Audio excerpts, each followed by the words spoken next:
Un artiste vidéaste, pour moi, c'est être libre dans sa création. Le matériel ne doit pas être un frein. C'est pour ça que j'aime bosser avec les boîtiers Lumix, parce que finalement, je veux pouvoir connaître mes boîtiers vraiment sur le bout des doigts pour que lorsque j'arrive sur une scène, je puisse shooter comme je l'entends, comme je le vois. J'ai besoin d'avoir un appareil performant, bien sûr, mais aussi un appareil compact, léger et résistant. Avec son capteur full frame et son ergonomie ramassée, ce boîtier est un excellent compagnon de voyage. Quand j'arrive dans un lieu, je marche beaucoup. Je cherche des angles en me déplaçant et en regardant partout. Avant de déclencher, j'ai besoin de ressentir l'ambiance de ce que je shoote. J'ai besoin de m'imprégner des lumières, des ombres et des contrastes. Ce que j'aime particulièrement sur le boîtier du S5, c'est sa compacité et le fait qu'il est un capteur 24-36 plein format. Ça me permet de pouvoir voyager léger, d'avoir un boîtier nomade et puis d'être discret lorsque je shoote. Ce qui est vraiment cool, c'est qu'on a un nouvel accès direct au slow motion grâce à la molette, et ça fait vraiment gagner un temps fou lorsqu'on a un run and gun.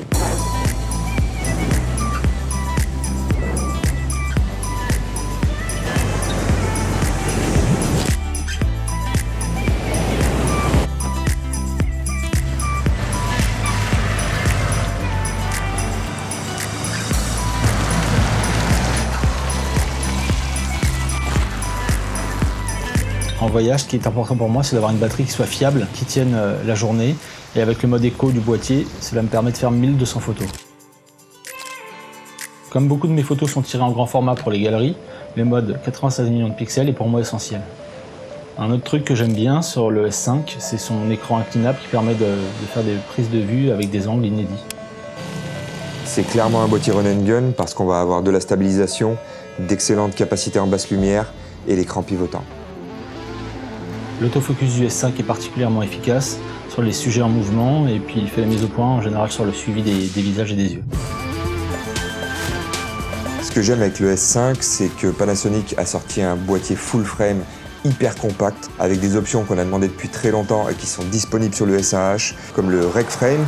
On a également du Frame Marker, qui est la possibilité de rajouter des bandes de 2,55, 2,35, etc. Le S5 propose même un frame marker en mode portrait, si jamais certains veulent poster sur Insta.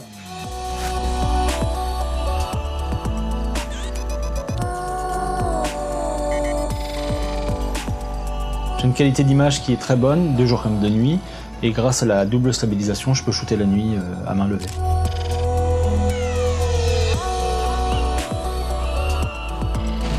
Clairement, les avantages d'un boîtier comme ça va être déjà de base le 4 de 10 bits, comme à l'habitude de proposer Lumix. Mais là, on a en plus les capacités low light du full frame, comme un S1, comme un S1H.